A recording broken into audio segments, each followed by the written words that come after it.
Enter the liberal echo chamber, home to the media myth. Using images of white supremacists in Charlottesville, he took direct aim at President Trump. If we give Donald Trump 8 years in the White House, he will forever and fundamentally alter the character of this nation. Formal announcement in unconventional video, excoriating President Trump for saying there were fine people on both sides at that deadly white supremacist rally in Charlottesville. With a direct shot at President Trump, recalling his response to the 2017 white supremacist violence in Charlottesville, Virginia.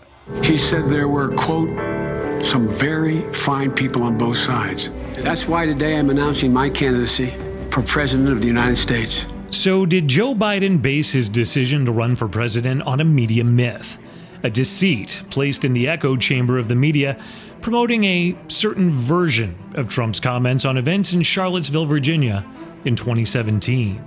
What did he say? Here is the exact context of how it came up.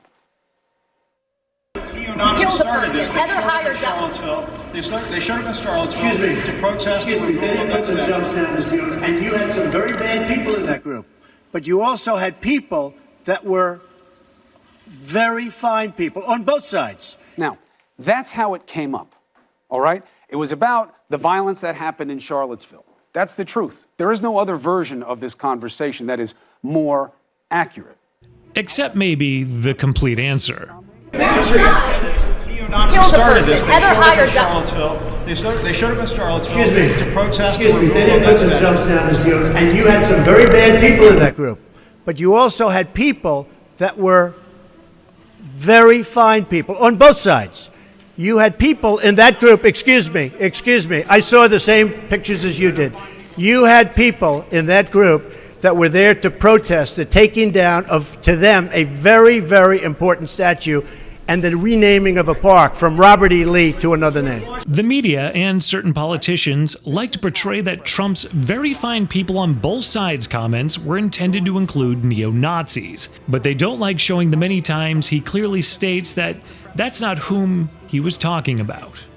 And you had people, and I'm not talking about the neo-Nazis and the white nationalists, because they should be condemned totally.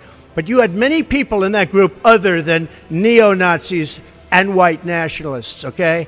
If you look, they were people protesting very quietly the taking down of the statue of Robert E. Lee.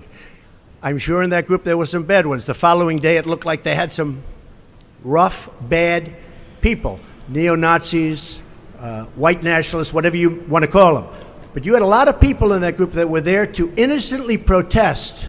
Still, this evidence is not enough for some in the liberal media, who continue to claim there was no protest going on that was nice and not nice. Except at the time, the media covered it and talked to people who were in Charlottesville because they were upset about Confederate statues being taken down. This next quote comes from the New York Times, of all places. "Good people can go to Charlottesville," said Michelle Piercy, a night shift worker at a Wichita, Kansas retirement home, who drove all night with a conservative group that opposed the planned removal of a statue of the Confederate general Robert E. Lee.